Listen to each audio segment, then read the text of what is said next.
Jay, this is a sound test. Can you hear us? Yes, I can. Perfect. Okay.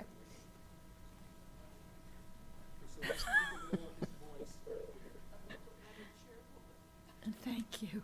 Oh, I'm going to be asking your advice. Oh, that didn't work.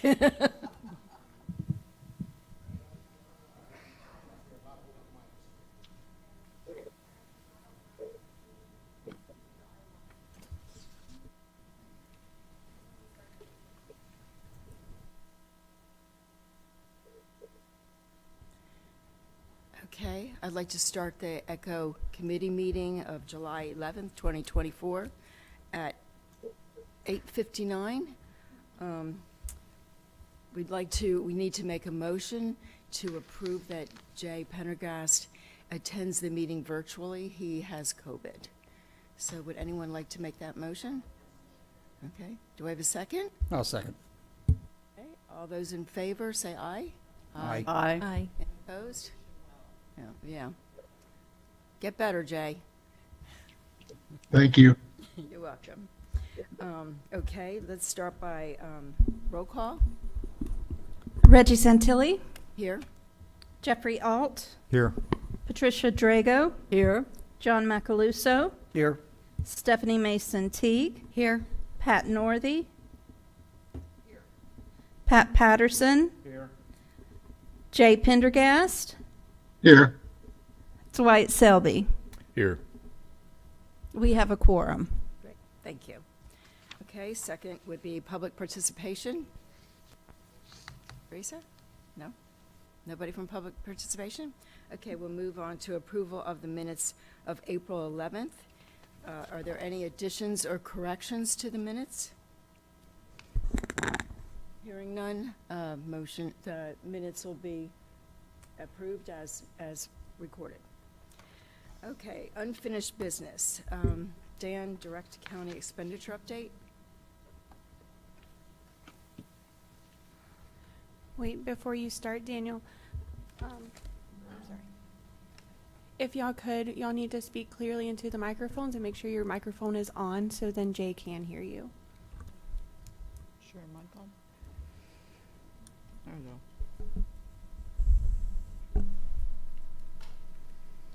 All right, we good? All right, so you guys have reviewed this plan a couple times, so we're bringing it back to you one last time so you guys can look at the last changes that we have made as staff and as council direction. This will go to county council for approval on July 16th. So the previously request, you guys approved $6.4 million. This updated request is roughly over $10 million. We've added in one new project. So that one new project is the motocross facility that was asked to be part of the capital plan for the DCE by council on June 4th. And then other than that, what's changed is the match provided as well. We've upped the match from the $750 to about $1.9 million in match. And there'll be a slide for that I'll show you. We also added $500,000 to the fairgrounds. And that was, you guys already approved that for $1 million. We're just adding an additional $500,000. So here is the previously leveraged projects.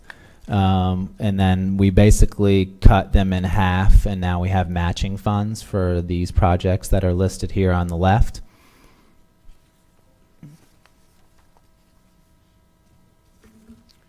And then this gives you an overall summary of where the match is coming from and what fund and or grant fund it's coming from.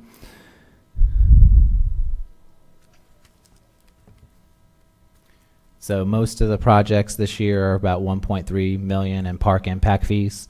And then we have $500,000 coming from the library fund to cover the 2 library projects. And then the Ocean Center Fund will match the Ocean Center Enhancements Project. Any questions about the DC? I did have, go ahead. I did have one question. What is the additional improvements to the fairgrounds, the 500,000? So that's going to be part of like technically phase 3 project. So with the DCE plan, they'll be adding like observation tower. Do you recall what? Yeah. Yeah, it's to, phase 3 includes like a shaded structure out of the fairgrounds, as well as some, we call it the green infrastructure in the parking area, where we're redoing some of that, some retention areas. So. A lot of our discussion at our last meeting was about purchasing adjacent land, so I wondered if that was a part of it. It is not. And what was the status of the state grant? The FDAX grant? Yeah, we didn't get it. But we will apply during the next cycle.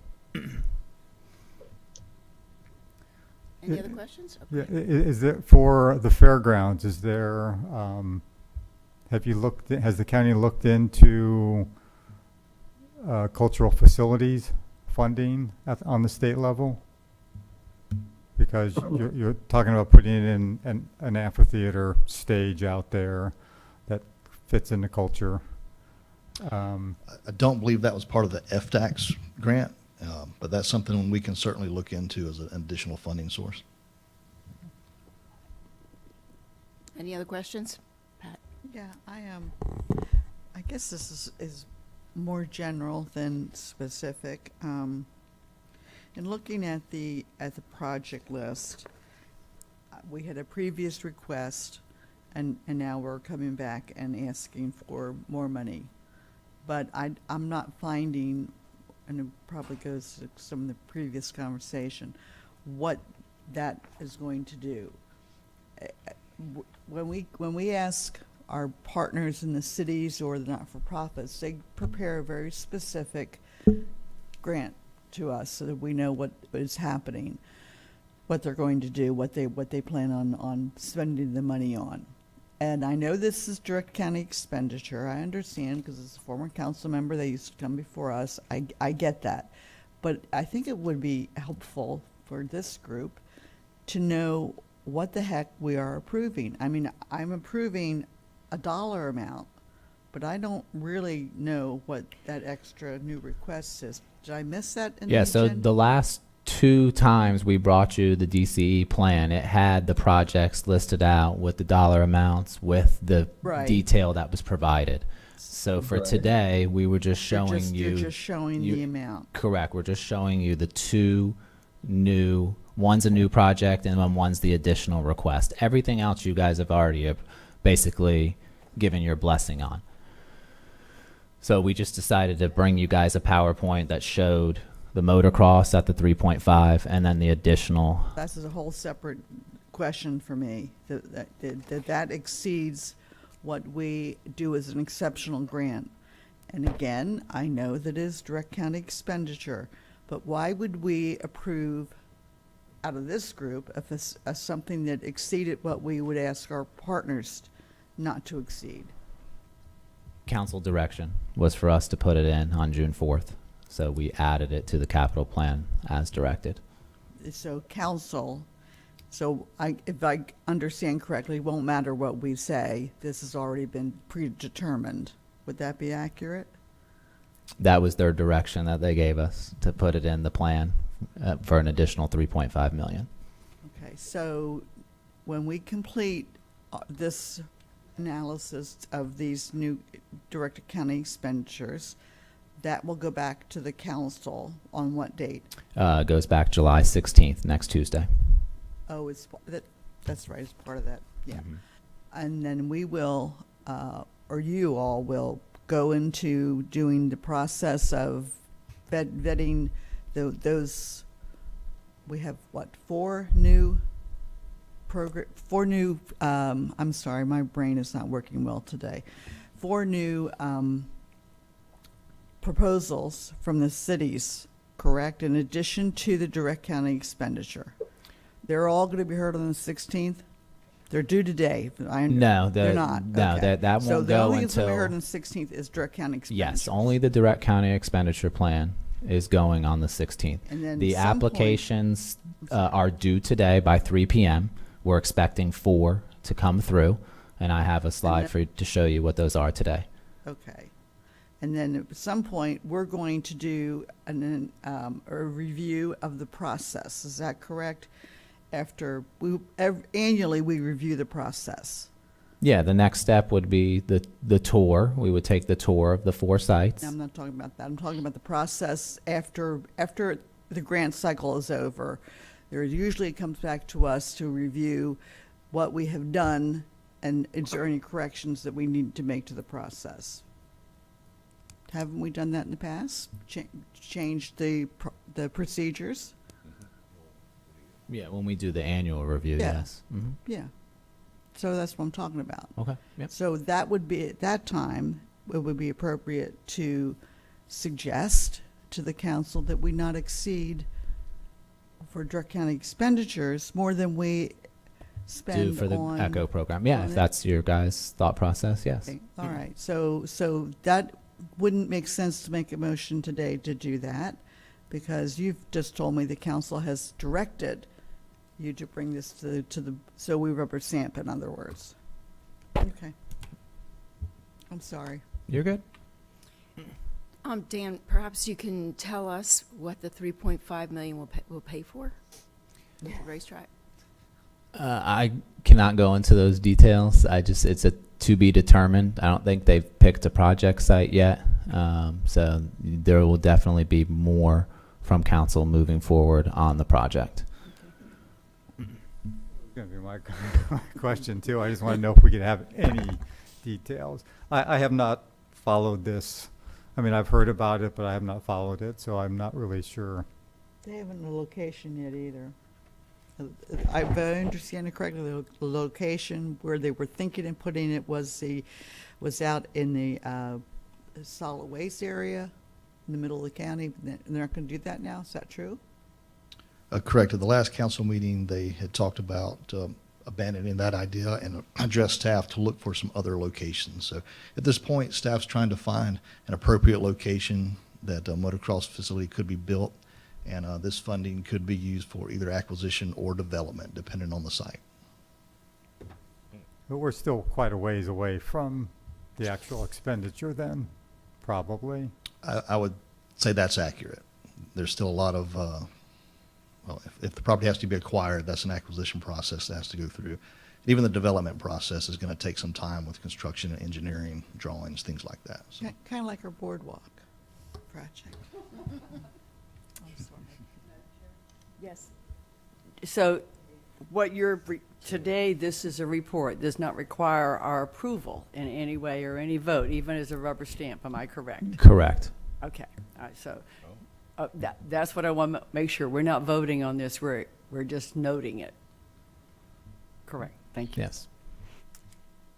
Dwight? Madam Chair, so I just wondered, $3.5 million, is there any, I didn't listen to the county council meeting when they discussed this. Is there any, how did they arrive at $3.5 million? I mean, where does that number come from? That came a part of the study that they received from, I believe, Hunden did the study. Oh, so So that number came from, yeah. Okay, I didn't realize there was a study done also.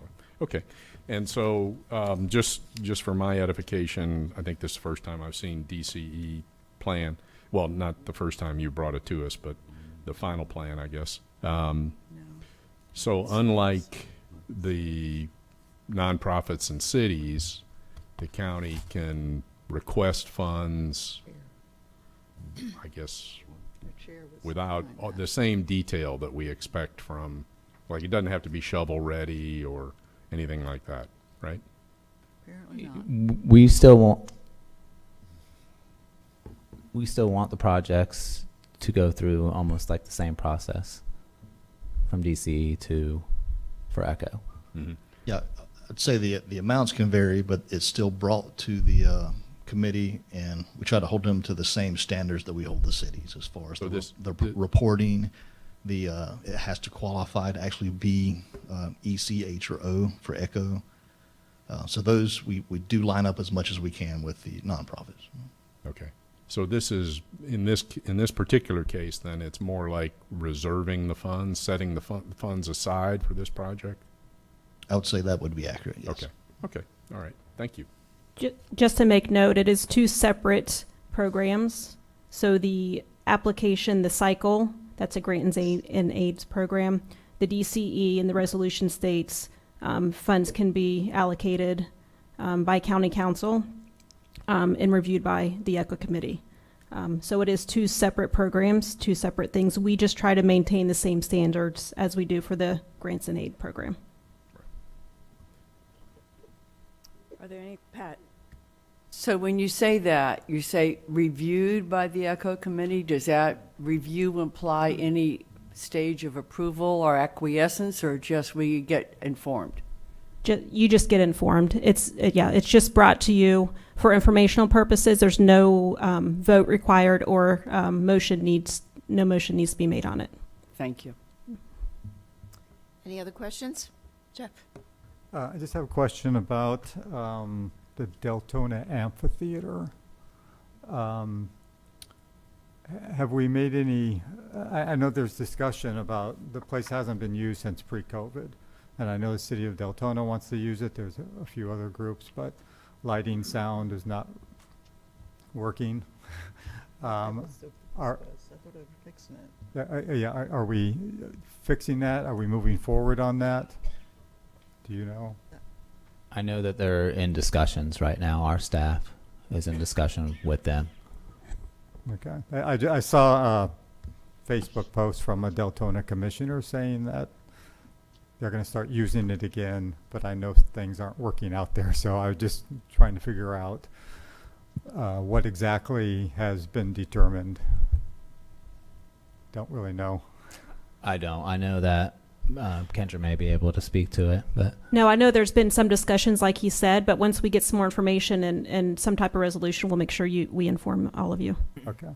Can I just speak a little bit to that? Yes, Pat. Because I took a tour out there and had that same conversation with Brad that we needed to repair that. I know Brad has met with the new manager, who was a parks guy out of Hillsborough County, so he's very interested in the amphitheater and getting it fixed and getting it used, and has great plans for it. I can tell you that he sees it as an asset for the city. And it's my understanding that we're going to fix it, but the city is going to really be the ones that utilize it, and they will work that through, those contracts through. But yes, that was going forward. And my understanding as of a couple of weeks ago that project was in fact real, because I read the same Facebook comment you did and wondered and made a telephone call and said, what the heck? But yeah, I'm thrilled because it does need to be upgraded. There's no doubt about that. And it is an asset that they do now want to use. The city does, so. So there's a new director for the library, or the? No, there's a new director for the new manager for the city. Who was the parks okay. guy in Hillsborough County, so he gets it, and he was part of the tour, part of the discussion. He gets why they would, what an asset it would be to the city. So I'm confident now that what we put into it, that in fact, they're going to use it. Okay. Yeah, I went out there a couple months ago too, and just sort of did an evaluation. You know, all these facilities, it's just like the Ocean Center, which is on here. The equipment that was installed in both of these facilities way back when are so out of date. So out of date, yeah. You know, the Ocean Center doing an evaluation of their lighting system. They have park cans from 1984. They're great museum pieces. have no value to somebody going in there and trying to use that facility for a concert or anything. Same thing with the amphitheater, the lighting system. First of all, corners were cut They were. when the amphitheater was built, and that was unfortunate.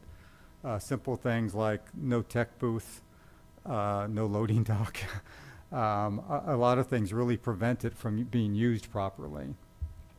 And I know the city used it for years, but other groups have not been able to go in there and use it because it's not really functional. So with lighting and sound not working anymore, you've got to get all that fixed. Everything has to be upgraded. And I understand it will be functional. I just hope we do that. Yeah. Well, thank you for that input. Any other questions? Can I just Sure. make one Sure, Pat. other ask on Ocean Center entertainment enhancements? And I know that she was before us. I can't think of her name, though. Lynn. And very enthusiastic. I was happy to see that.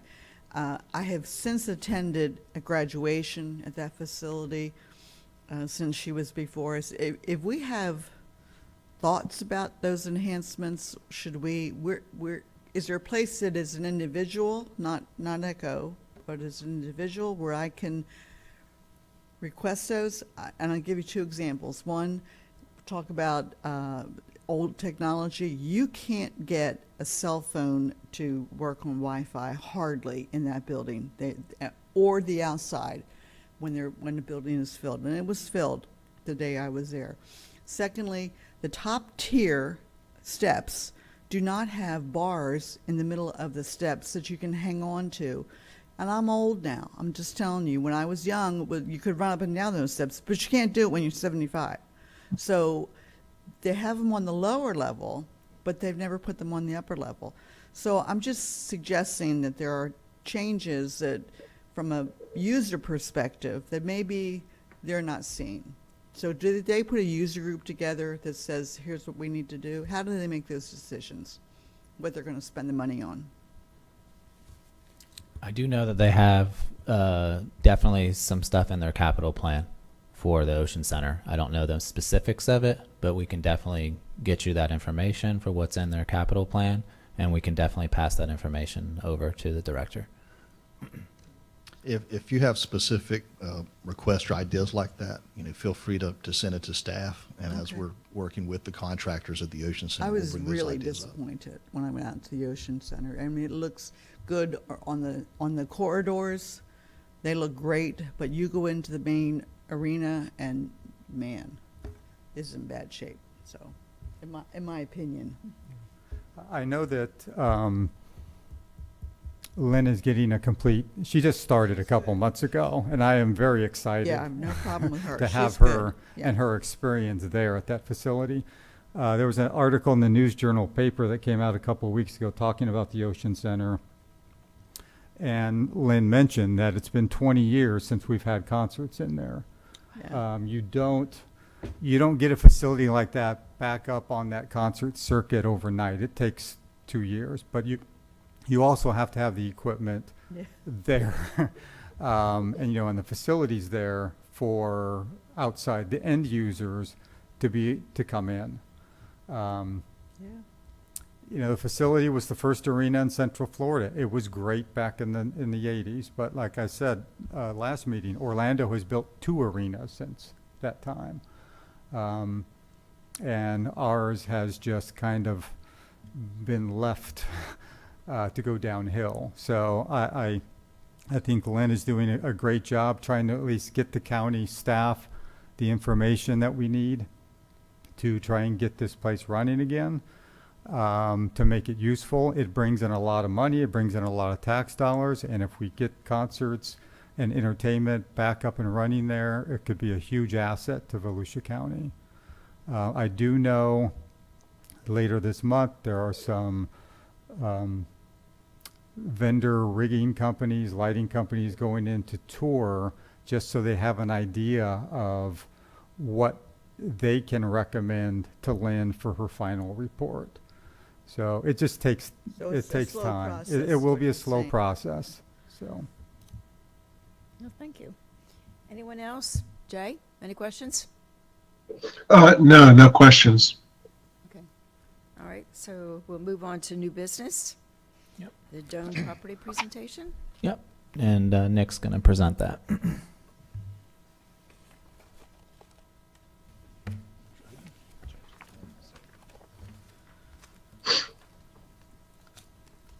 Right, at the last committee meeting, we were asked to bring back a little more specifics on the Door Sleeper Spruce Creek Preserve Dome project, and that is what I am presenting today. Just to give a little history on part of the project, the Reed Hughes Environmental Learning Center. So Reed Hughes was a local conservation giant who played a large role in the acquisition of over 1 million acres of conservation land in the state of Florida. Particularly the very first parcels at Door Sleeper Spruce Creek Preserve. He was from Port Orange. It was something very, very local and in his heart there to start preserving that area. So he worked with the Nature Conservancy from the very beginning, and state lands, and eventually the county. So the county has now taken over management of the entire Door Sleeper Spruce Creek Preserve. And in 2007, council dedicated proclamation as Reed Hughes Day. And with that, they were going to open a Reed Hughes Outdoor Learning Center. So that's kind of the history of what the Dome project, how it got started. So just a quick overview. So if you see on the map there on the left, the Door Sleeper Spruce Creek Preserve is 2,518 acres, located in both City of Port Orange and City of New Smyrna Beach. So it spans some city districts. It actually spans 2 council districts there. So it's a very large preserve. There's 28 miles of trails on that preserve. There's a kayak launch. We have camping,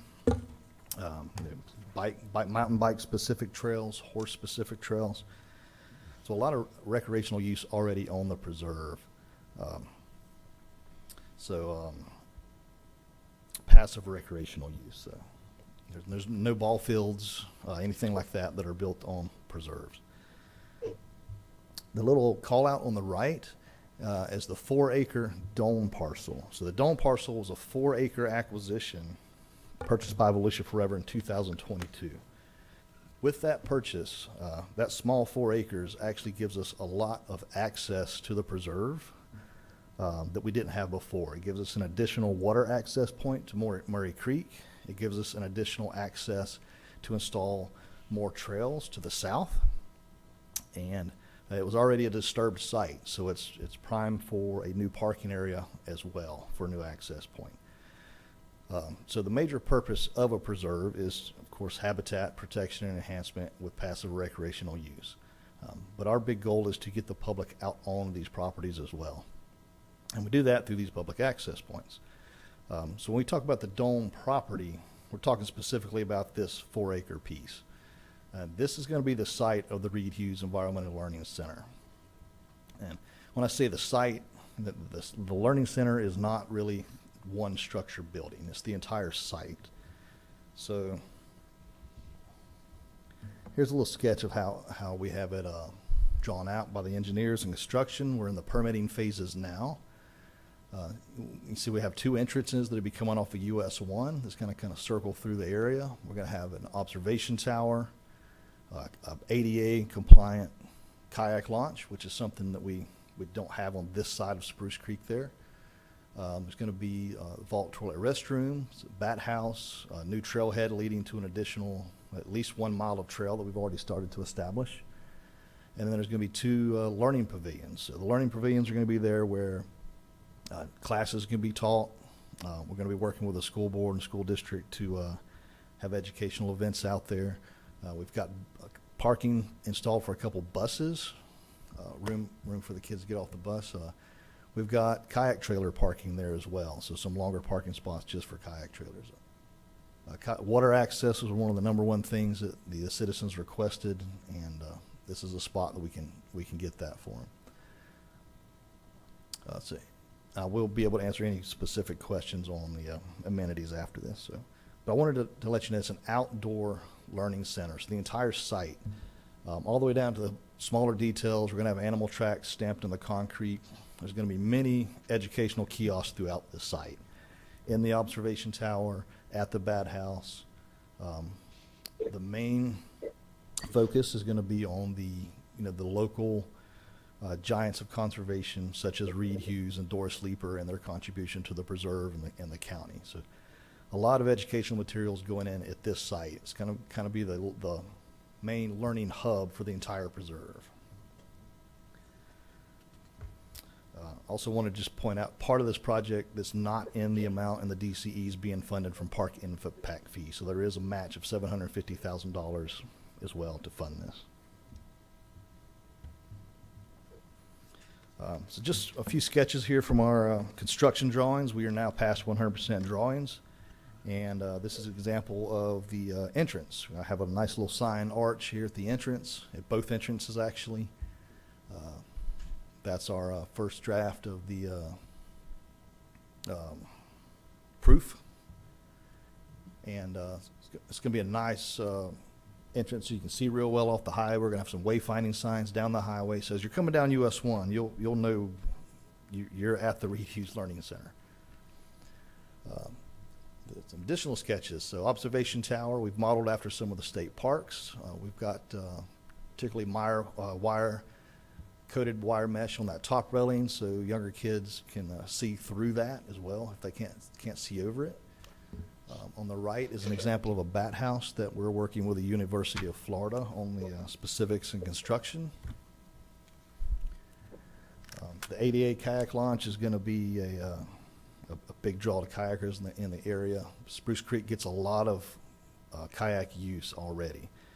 There are 2 other kayak launches already on the preserve, but none give us access here to Murray Creek. So this is a big win for the community here to get access on this side of the creek. The 2 pavilions are standard, I call them pole barn structures, just standard roof, open area underneath, so we can bring in whatever type of seating we need for the educational events and be able to have that mobile and move it around, as well as picnic tables that would be established. So when it's not being used for say a learning event, it's open to the public 365. You can come out there, have picnics, access the site. To be on regular preserve hours, daylight till dark, unless you need a specialized permit for a night event. And I wanted to point out that the Doris Leeper plan doesn't only apply to just this Doane site. The majority of the money that's being spent is on the Doane site for the Reed Hughes Environmental Learning Center. But the preserve as a whole is 2,500 acres, so there's a lot of other upgrades being done to the preserve as part of this plan. We're starting with the signage, so a lot of our signs here you can see are probably 10, 15 years old or older. Some have been replaced a couple times due to storms and hurricanes already. The old metal brown signs that you've probably seen over the years. So we're upgrading those to a newer, longer standing sign. That's going to show the recreational uses of the preserve as you pull into the parking lots, as well as all the partners. So we've got our Echo logo on these main signs out here as well. And there's 7 access points on this preserve now. So there's a lot of signage that needs to go up in these entrance points. This is just another example. This was the one on Martins Dairy Road that was just recently replaced. And not only signage are we replacing, but it's a good example. This is before on one of our access areas. On the right, we now have a sign.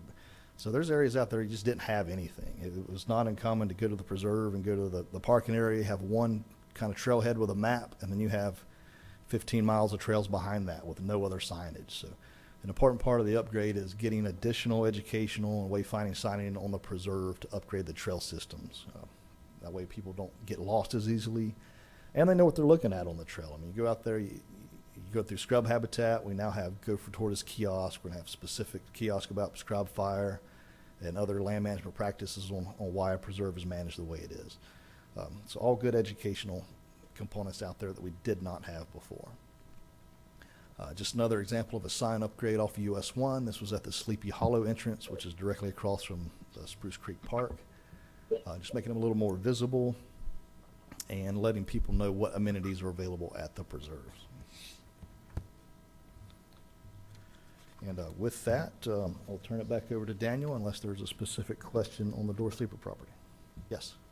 I had showed Daniel earlier some picnic pavilion, a picnic table that was handicap accessible.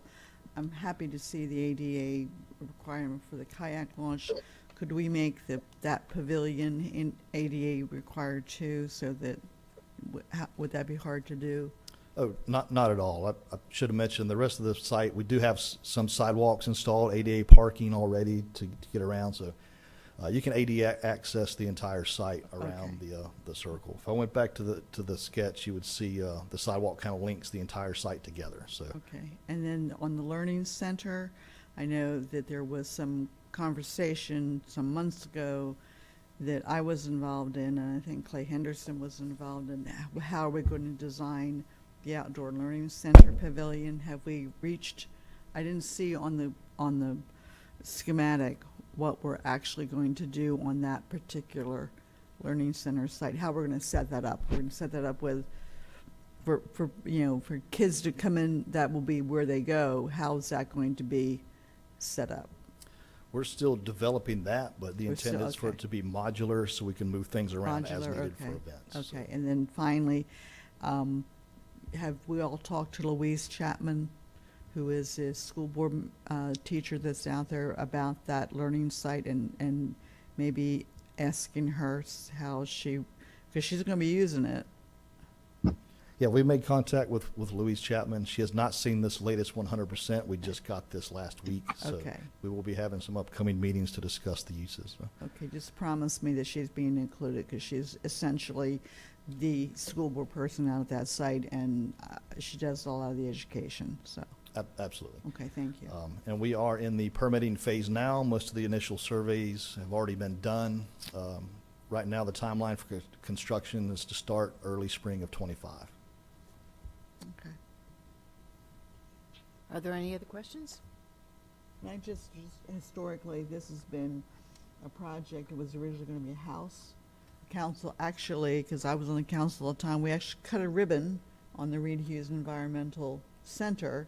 That house burned down, and this is kind of one of those options. But nobody's asking them to rebuild the house, but we did want to honor his legacy, because we had done that. I think it was 2007. I think I have the photos of it. It's crazy, but so it's taken a long time. So I'm happy with what I'm seeing, that we're moving forward. So. Thank you. I'll turn it back over to Daniel for the next presentation. Thank you, Nick.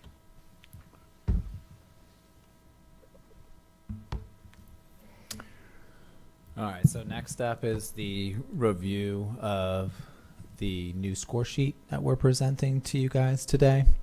So if you remember last cycle, we had the big score sheet on one page, and we took your feedback and concerns and constructive criticism and came with a newer score sheet that we're presenting to you today. So what we did is we simplified the sheet from one big sheet to 4 sections, and then gave a total summary page on page 5 to total up the scores for the sections. So as you'll see, for like this page 1, administrative compliance, we gave you guys a high level summary of what we're looking for in this section. And we've also given page numbers. So if you look at the organization's mission, we notified that in the application, you'll find this on page 2 or 3. So that's following the application as is now. So when the applications come in and we start reviewing them, we will update these score sheets to correspond with the correct pages, so you guys can follow along in the application and see what pages that we referenced for you guys to look for that specific section to score. Another change would be we went from 5 categories to 3 scoring categories. So now we went to exceeds expectations, meet expectations, and below expectations. We also simplified the points. So for exceeds, it's a 10. For meets, it's an 8. And below, it's 6. So if you do meet expectations all the way across, you will get a score of an 80, which is the passing score. For this page, what was changed for administrative compliance, this increased from 20 points to 30 points overall. So sections 1 and 2 are now 55% of the total score, whereas last cycle it was 45% of the total score. So we flip-flopped the administrative compliance section with the project description to be higher than the budget detail and the operating forecast detail page. And Ashlyn can kind of scroll through all of the sections, or if you guys want to go page by page, if there's any direction per page. Any questions? Comments? Yeah, yes. Yes, I wanted to look at the first page in the administrative compliance and wondered what the thought was to raise that to 25, an additional 5 points. It seems like completing the application properly is kind of a given. It seems like a gimme 10 points. So as staff, we looked into, the overall application, the overall score, and we decided that the budget detail and the operating forecast was a lot higher than, it should be. So we brought it down by 10 points to make the actual compliance and the actual project description and the overall application more of a higher percentage than just the budget and the operating forecast. And I guess my thought would be to reverse that as a reviewer. The application, of course, is highly important, but as we've discussed, if they don't have an operating plan and the budget to pay for the operating plan, then the project is potentially not going to succeed after completion. That's my question, or just observation. Statement. Okay. Any comments on that, Jeff? Yeah, I kind of agree with that. First of all, when I read through the agenda at home, all I saw was the summary sheet, so that was my mistake. But yeah, one question: you also have scores 10, 8, and 6. Are we bound by those, or?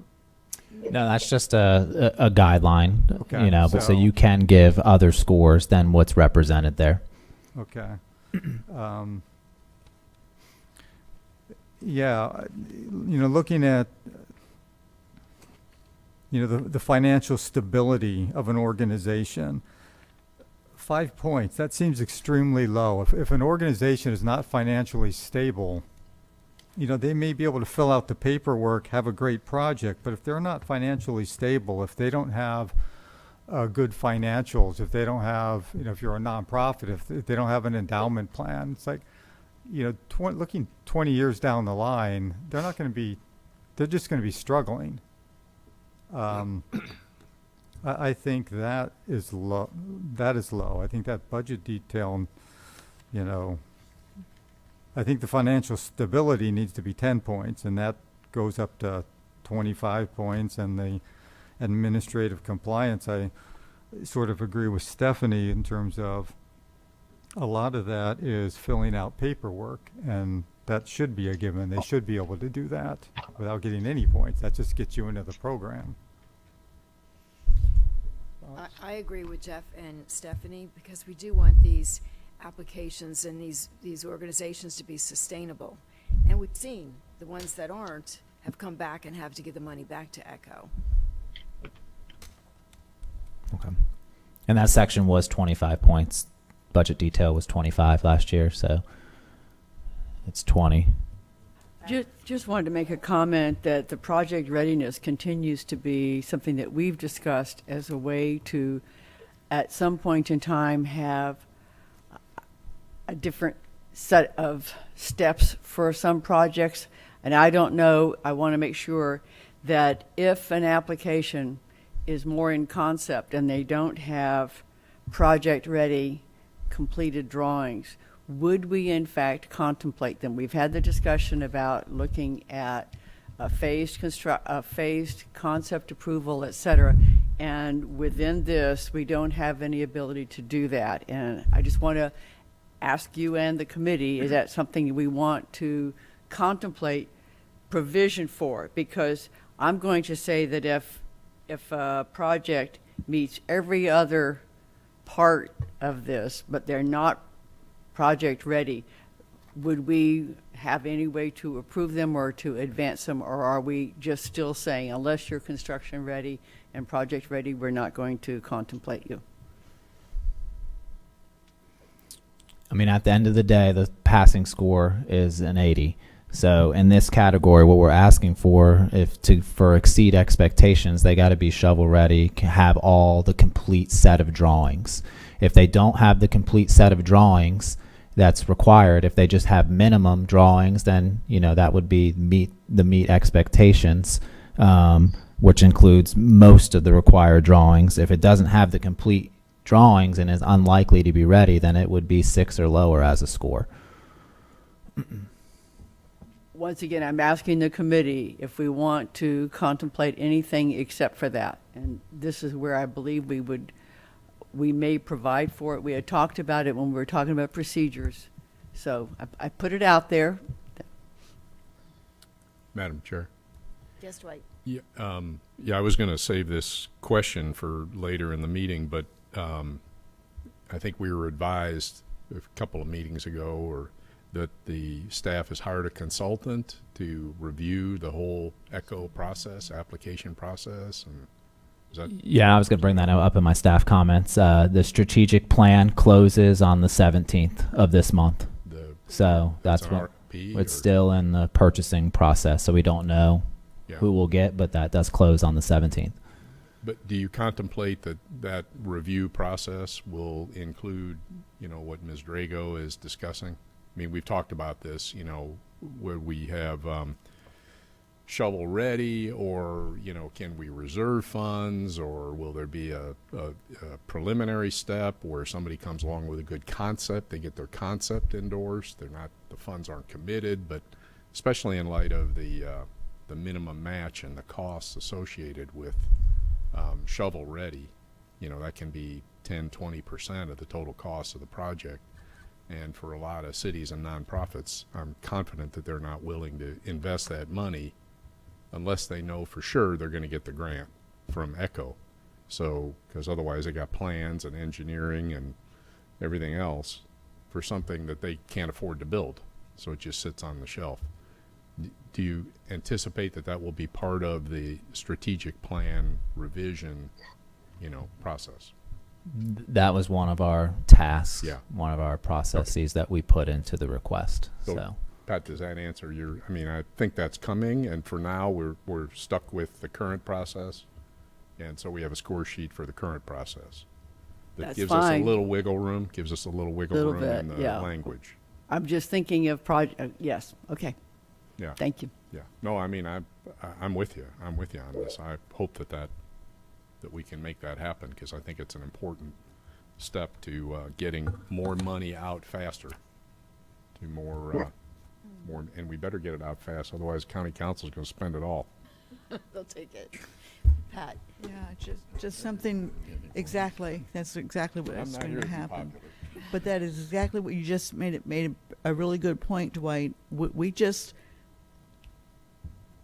didn't approve, which, by the way, I'm going to talk about the language in the agenda item, because it says that we, although not required, unanimously approve the plan for the direct county expenditure. And if I understood you correctly, we didn't do that, correct? So that needs to be changed. That's in what's going to the council next week, page 17 too. But we just heard a report of 3.5 million that they have no friggin' idea where they're going to put that money. And yet here we are asking our partners to come with detailed drawings. So you are correct, and you are correct. We need to address this issue as part of going forward. And I understand that you want us to approve this now, which would affect, I guess, the ones that are coming through, the 5, I think, that we approved this cycle and next cycle, correct? So this score sheet would pertain to the 4 that are pending that should be in by 3 o'clock today. We might be able to get this changed before the next cycle. Yeah, we're taking your feedback for the score sheet now. So if you guys have any changes or anything you guys want to make, then we would update those. Okay. Do we need to make a motion on that? Yes. Do you want to make a motion? I'll defer to Pat. I would love to have the score such that if the application drawings reflected a worthy concept, that they could still be approved to go forward. And I don't know if what you're telling me, we can do that at this point in time. And I don't know if that is changing the project readiness or changing how it is scored on this sheet, so that it could be an 80 and go forward. Could we direct the staff to come back at the next meeting with some language? I would be happy to do that if others agree with that goal. Yeah. Want to make the motion, Stephanie? I wanted to add something, if I may. We had quite a lengthy discussion about the semantics or terminology of the words design, bid, build. And I remember there was some confusion about design, build, and I believe it was Brad who said, no, it actually should be design, bid, build, and that was currently an approved method that we were using. So in light of this process, before changing it or anticipating a change that may occur after the recommendations of the study, maybe that language needs to be put back in, and that would solve that issue. Because if the project then has a design, bid, build ready to go, then that would solve that scoring issue. I believe that you're talking about, Pat. Actually, it would not, because Not, okay. I'm, and that's why I think there are almost 2 different approaches to projects. One would be the shovel-ready with the design, bid, build, whether it's design, bid, build, or a solid design build. And if you have a design build that has specific criteria for a design build, it's still pretty well fleshed out before you go to contract on that. The other thing would be, and I guess and I'm going to say the Alexandra Park, the concept, somebody comes, it is a multi-year, okay? And you don't have design contracts. You don't know even at this point, like the Doris Sleeper Preserve, this is multi-year. Each one of those phases has a cost. Before you go to design, you've identified a phase. You may define what the phase is, and then you get approval to pay for the design, and you may come back to us for actual construction, something along those lines. But you're not going to get a bigger project through our process. And I'm thinking of how you would do a project like the Doris Sleeper Preserve without doing it just piecemeal, and you don't know if the next phase can be approved. So I'm thinking of some of this when we have playground equipment, design build is the appropriate mechanism. If you're doing pickleball and you've got pickleball courts and drainage system, design bid build is the appropriate method. And sometimes you have concept approval, and that's the Alexandra Park, and it would come forward with subsequent allocations. That's where I'm headed, so that we can once again get more concepts out there, and people can go forward with planning something with some assurances, and that we would know and be able to shape the project as it goes along, and have we would still have that approval process. We would approve the concept in the stages before the allocation of construction dollars per se, but they would be able to enter into those design contracts and make a multi-year commitment to moving forward a larger project. That's what's in my mind. And it may be that this score sheet is for the final phases, and what we have is a different concept approval process. I'm putting that out, and that may be the strategic plan, and this is specific project, and that's fine. We approve this language and go forward, and know that when we get to strategic plan, we look for that bigger, okay? But I want to make sure we keep it, that's where we want to head. So if I can just note that the scoring, currently the guidebook was just approved in May, and it does not have any of those changes you're discussing, Pat. So Yes. at this time, when we score this cycle, we need to score what is in the guidebook and what's been approved by council. So we can't necessarily make any changes to what you're speaking on, but we'll note that, and hopefully the strategic plan and what comes out of that, at that time, we would then review and make the changes and recommendations from the consultant that does the review. And you know, as I understand that, and I think that I'm speaking more to the strategic plan, and I also understand that when the county council approves it right now, they want those completed documents. We haven't brought to them the idea that if they were doing the motocross, what they're doing as a concept. Okay?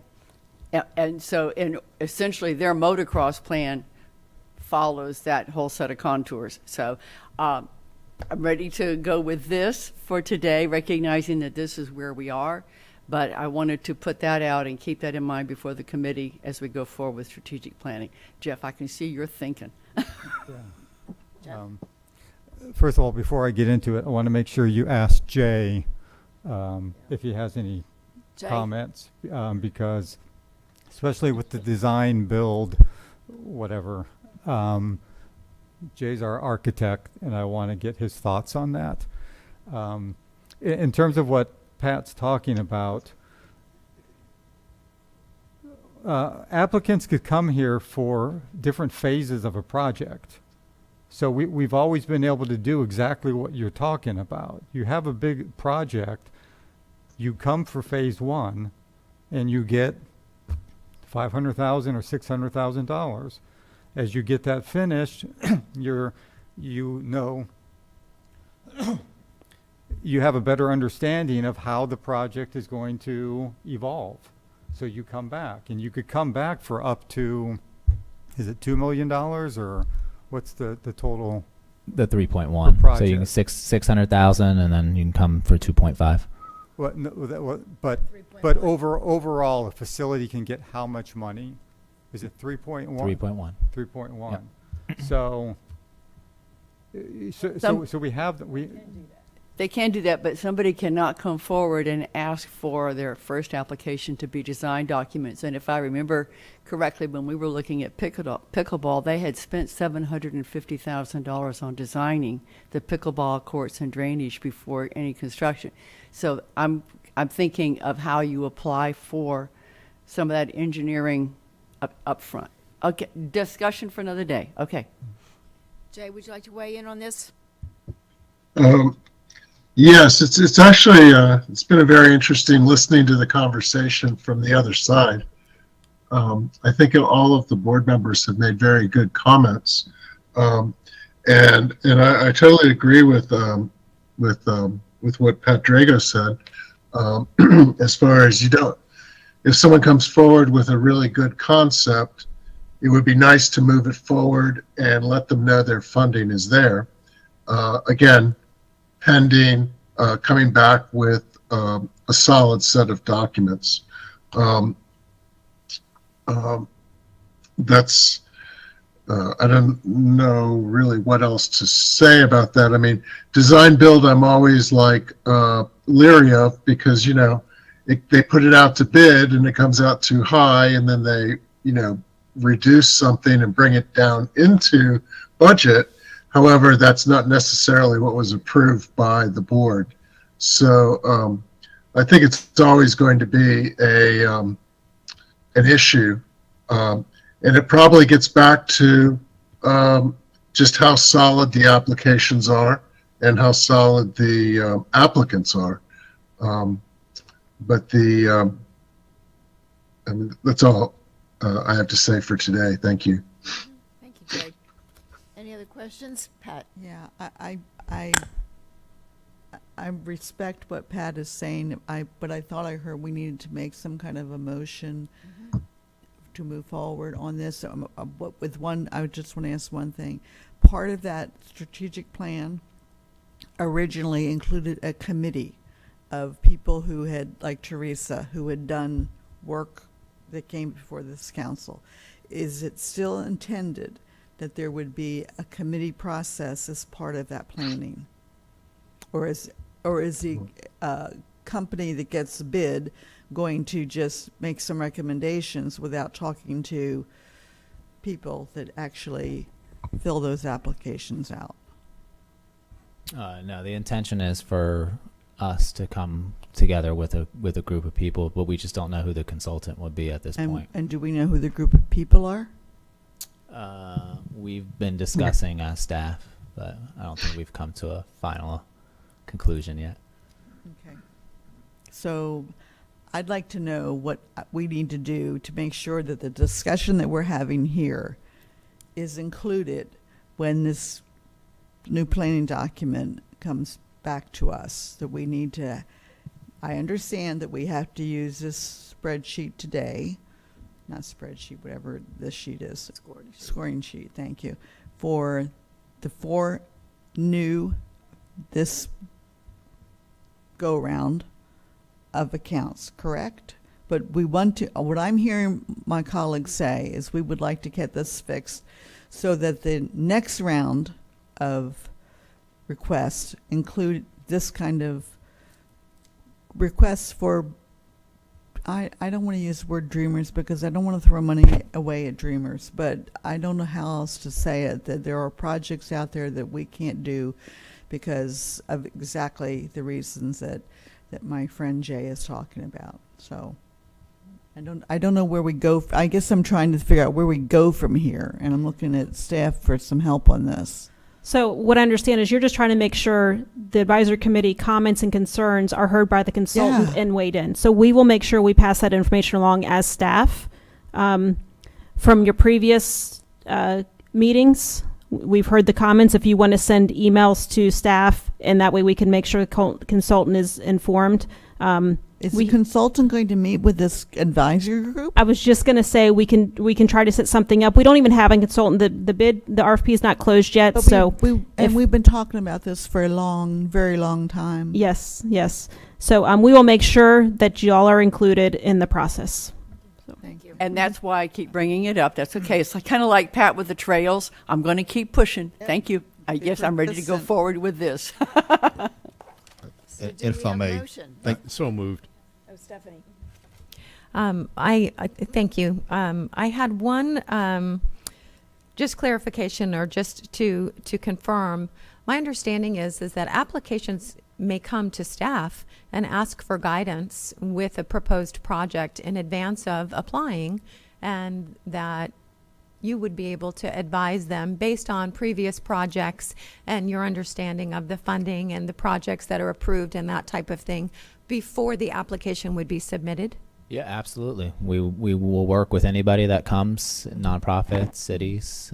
We work with them prior to, so if they have questions about, where they're at in the process, we try to walk them through to understand what we're looking for and to get them to submit a quality application.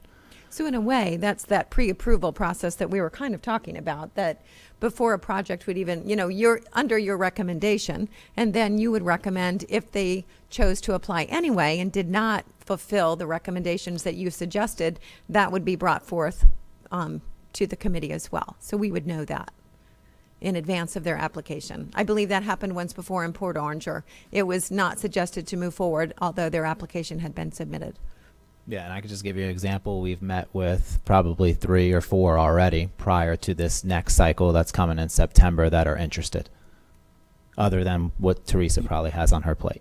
So I appreciate that. I wanted to make sure I understood that process. And then before we approve this, I would like to suggest that on page 1 of the administrative compliance, to reduce the application compliance to 5 points, and then on page 3 of the budget detail, section 3, to increase the points possible in the financial stability to 10 points, to reallocate those points on the application there. I believe that would be more accurately weighted into what I would like to look for the stability and success of the projects that are coming before us for approval. Do you want to pose that as a motion? Certainly. Okay. I would like to make a motion to reduce the application points possible to 5 on section 1 of the score sheet, the evaluation sheet, and add 5 points to section 3 on the financial stability section to raise that to 10 points possible. I'll second. Okay? I'm Discussion? confused because I'm looking at administrative compliance, a maximum of 30. Just this one. So just that. Okay, So okay. Okay, thank you. That clarifies for me. Yeah. So are we all clear on the motion? To clarify, then, administrative compliance, the total would be a maximum of 25 points, and then the budget detail would be a maximum of 25 points. And Jeff second the motion. All those in favor, say aye. Aye. Aye. Any Aye. opposed? Aye. Motion carries. Okay. So we will make those changes and bring it back to you. So all the sections will now be 25 points across the board. Is there then a corresponding change in the meets expectations and below expectations? I just want to make sure. No, it would need to be a proportional change in that as well. Yes.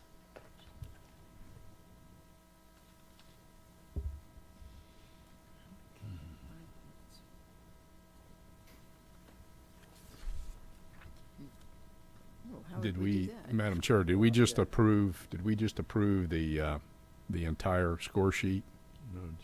Or did we just amend the, I'm just, We just kinda approved it Robert's rules here. with the changes. okay, so do you need a motion to approve the amended score sheet? If you do, I'm making it. Yeah.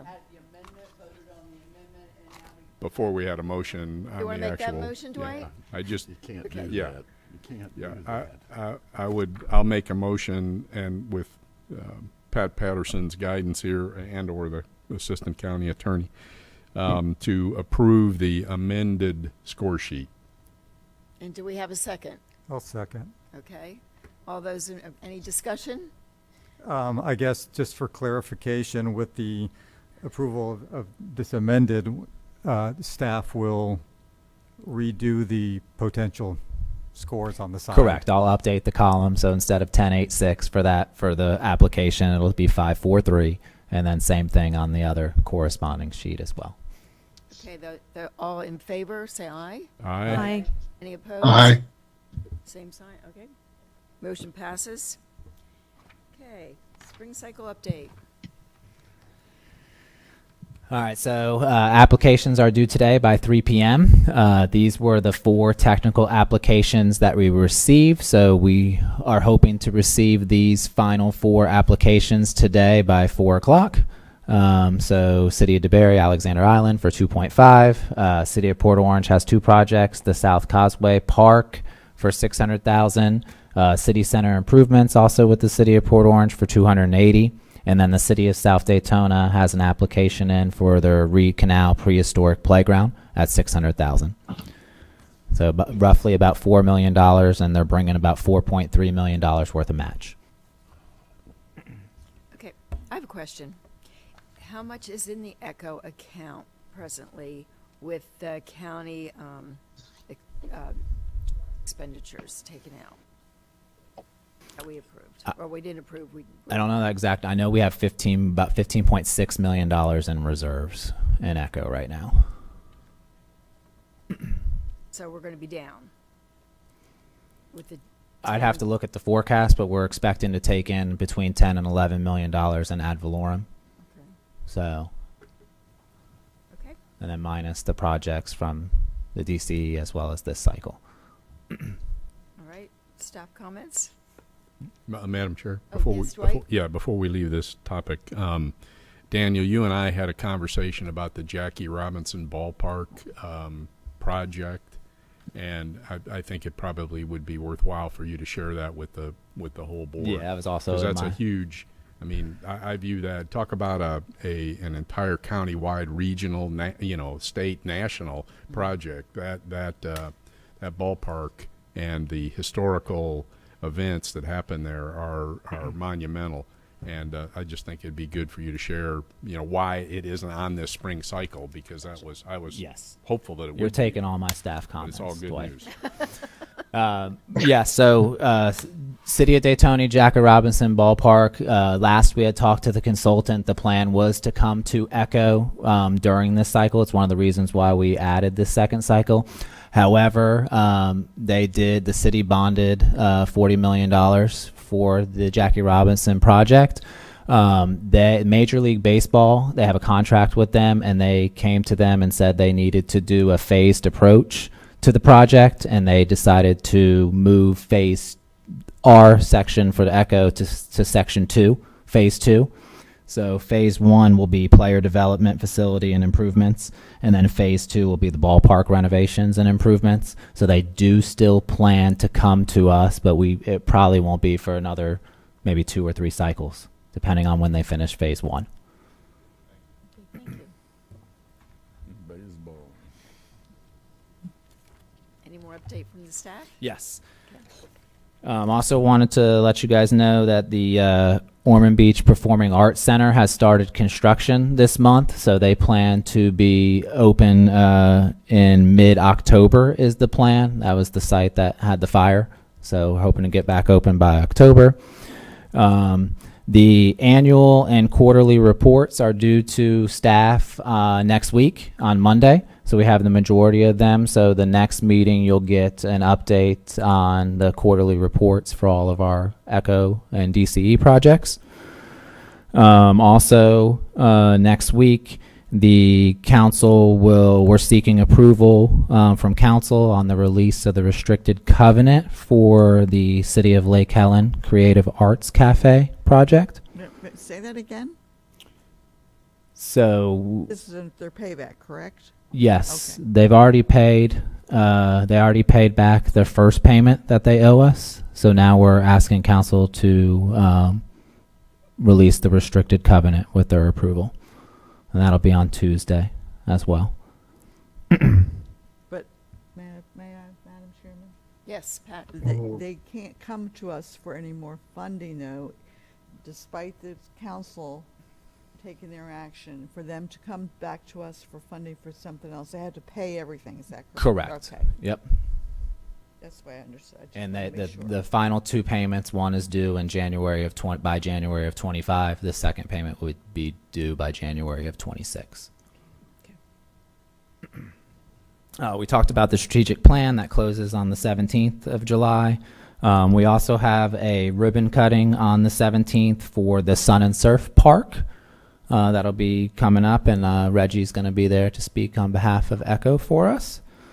August 2nd, we have the groundbreaking for the African American Museum of Arts in DeLand. So I'll be sending you guys some information on the groundbreaking for that. And then our tour is 8/14, and that'll be for these 4 projects that are in the hopper. So more information you'll get on the tour, and the actual itinerary for that will come. And then the grant review panel will be the 25th of September for those projects. And then on the 26th, that's when we'll have our mandatory workshop for the next cycle for the applicants to come to us. Busy So schedule. a lot on the plate coming forward as the 2 cycles will start to overlap each other. So, and that's all I have. Okay. Okay, advisory committee comments. Want to start, Pat? Yes, once you have completed the contract with the consultant for the strategic plan, I think it would be very nice to have an idea of the timeline for that, because I know we're most anxious not only just to have a workshop with them, but also when those recommendations, because from my experience, everything takes a lot of time, and I'm just thinking of how many cycles we'll go through before we'll be able to maybe make a change to some of the process. So if you could come back with, at some point in time, a timeline for that, and when you might have final recommendations from the strategic plan. And I'm going to say that then has to be approved by us and the council, so we could be looking at 2 years. Just You, Pat? reality check, thank you. Right. John, anything? Hey, Dad. Yes, on face value, when I reviewed the score sheet, the changes that were made, appreciate the staff making those changes. After discussion here, it even brought it even more of a highlight to me to make the changes that we made as an advisory committee. So I want to thank the staff for that and thank my members, my fellow members of the advisory committee for bringing up to attention on making the changes on the amendment we made. Thank you, John. Stephanie? I have no further comments at this time. Just thank you to the staff for working on this review sheet again. That was very helpful. And just for clarifying, the staff, I believe, works very hard with our applicants, and I believe, Dwight, you said this as well, that there are, in checking the balance, we've got the taxpayers approved funding of these projects, and yes, we absolutely want to bring them forward, and I think staff is doing a wonderful job at assisting us to make sure that those projects fulfill the ECHO mission. So just thank you for your hard work. Thank you. Jeffrey? I just have a question, because I've been asked this. Is the tugboat that we heard about a lot, like the World War II tugboat, was that coming for an ECHO grant? Can that get an ECHO grant, or was that ineligible? Do you know what I'm talking about? That was before you. I've heard of the tugboat project, but I have not heard, or staff has not heard anything from them. Okay, so that's not in the process for an ECHO grant. No, it's not. Okay. There's previously discussions. They came here, but we have not heard anything from them since that time. So I don't know if they've went in a different direction or if they found some other funding or someone to help sponsor the move of the tugboat. It's here. They're doing very well. Isn't it here?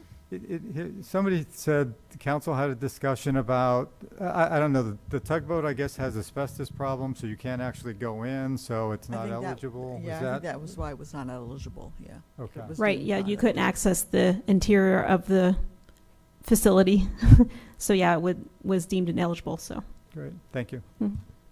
Pat? Just two things. I'd like to, again, thank staff for their work on the Reed Hughes Outdoor Environmental Learning Center. That will be a wonderful day when we finally finalize that. And secondly, I'm just going to ask again on page 17.2 of the County Council agenda that we change the wording on that. So it says, although not required, unanimously approve the plan. We did not approve the plan. I already sent an email to Carissa while we were sitting Thank here you. to update it. So just so you know, Pat, it will reflect that there were votes taken at the previous two meetings, but not today. Thank you. Thank you. And I guess I would ask, why is that? If we took them before,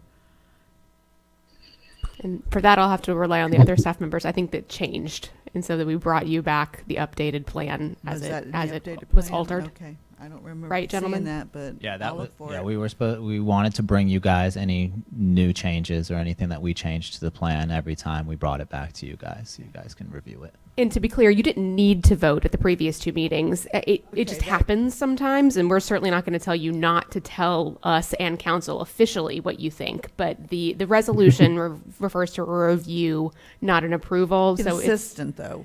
You never have to. Consistently, you never have to. But if you all choose to take a formal action to indicate your approval, that is most certainly something you can do. Or your disapproval, if you ever say, no, we don't like this one. I mean, you can do that too. All you have to do in the resolution is review, though. Okay.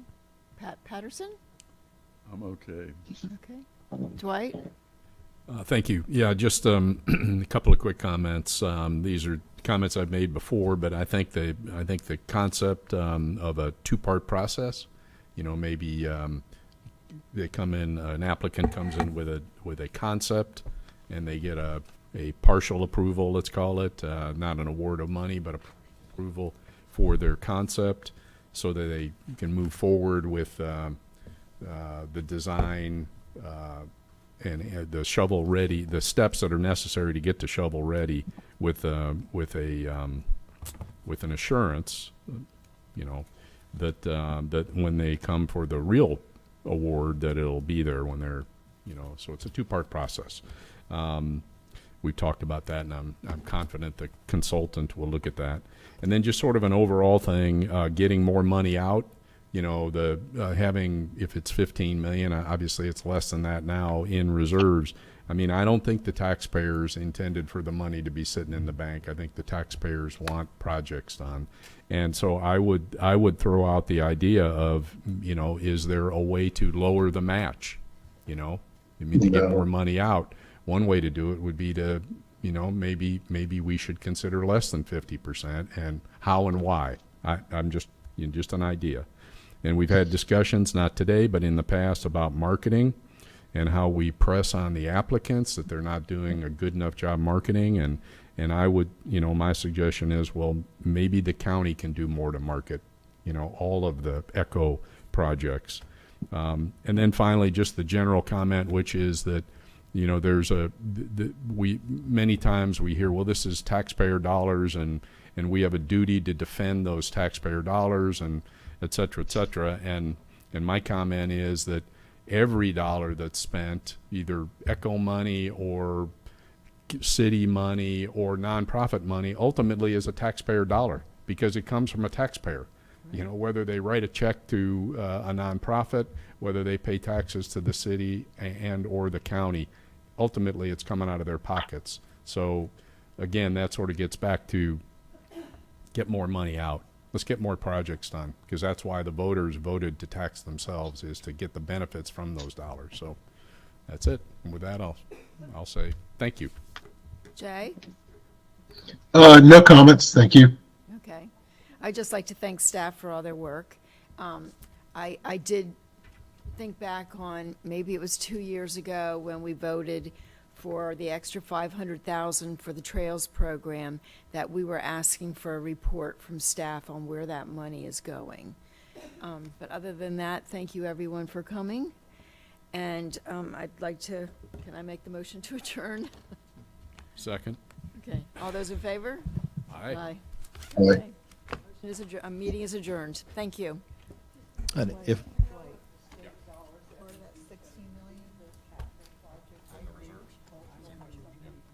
Probably. Yes.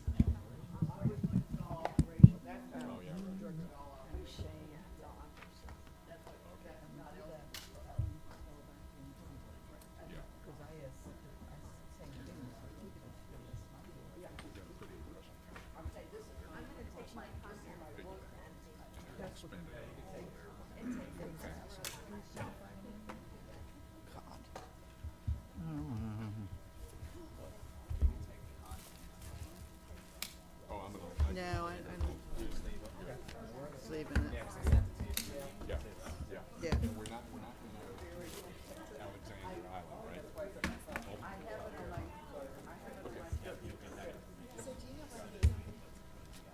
And I'm going to go to Alexander. Yeah. Did they finally call you? Yeah, they called me, and I'll probably be next week up. Okay. All right. Yeah, I know.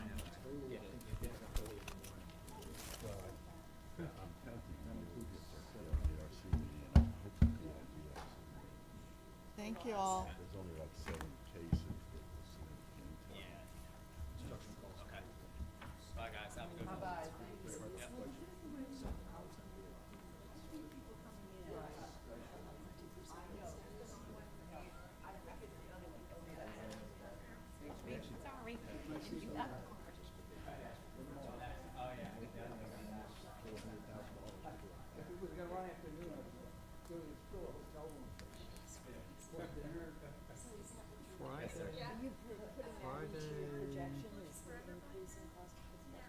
July 26th, 10 a.m. I'm doing a walkthrough of the Ocean Center with their staff, and I'm bringing in the Ritter and some other people to really look at the stuff. If you're available, do you want to come over for that? It just gives you more of a. It would be good for you to actually walk through and see all this stuff in person if you haven't. Yeah, no, I've been to the Ocean Center a lot. But you probably never had an in-depth backstage tour to actually look at this stuff. Not with me. Walk the catwalk, you know. You don't, not afraid of heights. July 26th, Friday, July 26th. That was a few 10 years a.m. ago, because I was like,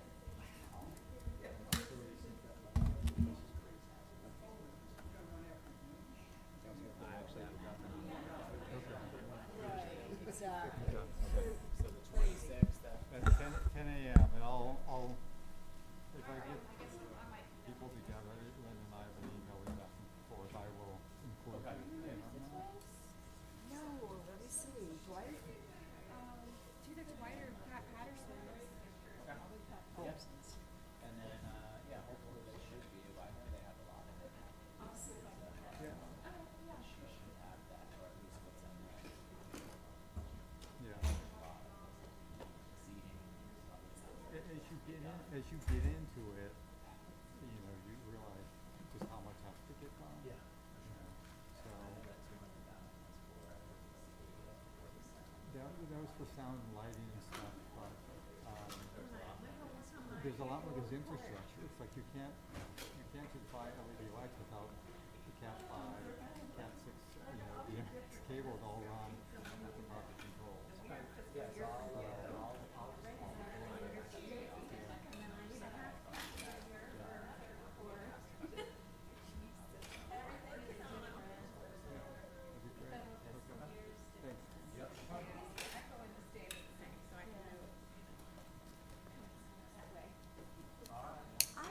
I'm not sure that I effectively made the point I was trying to make, is that there kind of is a pre-review process.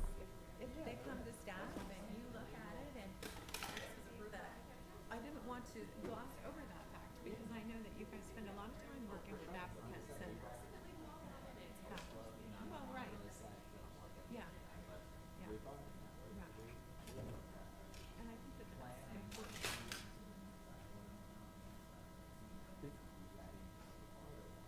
Encourage them to come to these meetings too, and it's like, you Maybe know, say that. I've said from the beginning, in 2000, we had 10, 12 projects, county big projects, on that everybody knew about. And that's one of these problems.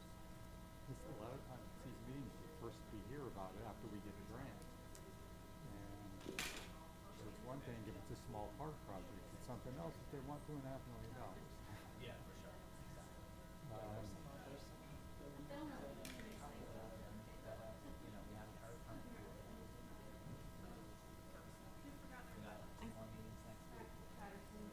think it makes people nervous if we say, oh, training, we got to get it right. Need to be.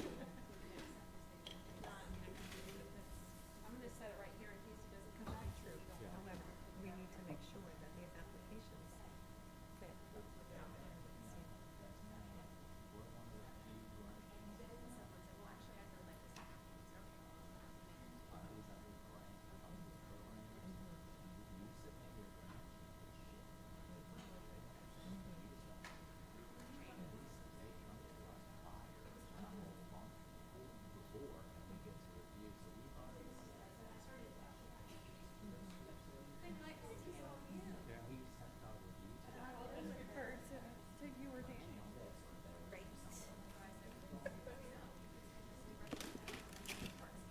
I was trying to get out that we've kind of glossed over because we keep going back to kind of that same thing when we're proposing this preliminary review, when actually there already is a pretty substantial preliminary review process. And it's not outside of the expectation to applicants will have some skin in the game. And then the second part of that, I think it's hard when you're up here to think about all that, but that the funds that they spend are part of nudge funds. So they don't go without, they're not just like throwaway funds. I mean, they're part of the nudge fund, so their previously spent dollars are a big part of that. Yeah, so I'm sorry I didn't say that whole sentence. Mm-hmm. Yeah. Mm-hmm. So, I was trying to get that out, but Unfortunately, sometimes Pat you feel left already, but when Yeah. she mentioned, you know, the fund that DeSantis cut, you know, the cultural fund, Yeah. that was facilities or whatever, there's a lot more to that story than what is out there. It's not just about fringe. It's like he asked advisory boards and stuff to make changes. It used to be a 2-to-1 match. You used to have to come in with $2 to get $1. Mm-hmm. He he wanted to go back and he wanted more accountability and nobody wanted to do it, so. Well, it's part of what you said as far as the review process.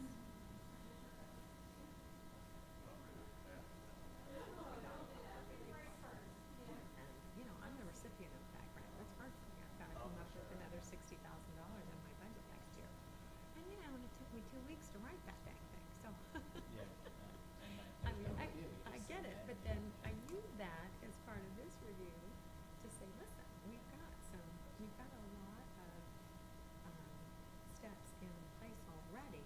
We don't want to overcomplicate things if that procedure is already in place. And I feel like it is already in place, we just aren't talking about it in those terms. So that's what I'm trying to bring up. So maybe we can. Yeah. Yeah. But I think maybe it's not clear what that is. That means this is the review to say, don't spend your money yet because you're not, you know, or before you, yeah. Yeah.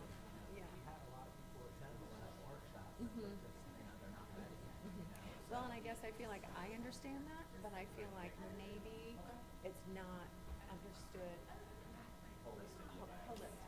Yeah. Yeah, also, just another recommendation, right, the defense state grants, always be up in Tallahassee. The best learning curve that I had was sitting there listening to other grants being reviewed, even when we didn't have a grant. And these applicants should be here. If you're applying for next year, you should be at some of these meetings, you should be at the previous grant. Well, and I'm sure you recommend to all applicants that they read other grants. I mean, that's like the first thing I tell people that say, how do you write grants? I'm like, well, go read grants. Right. Yeah. Right. Yeah. I thought so. Yeah. It's very consuming, and oftentimes people think, oh, this is free money, they want to give it.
Jill.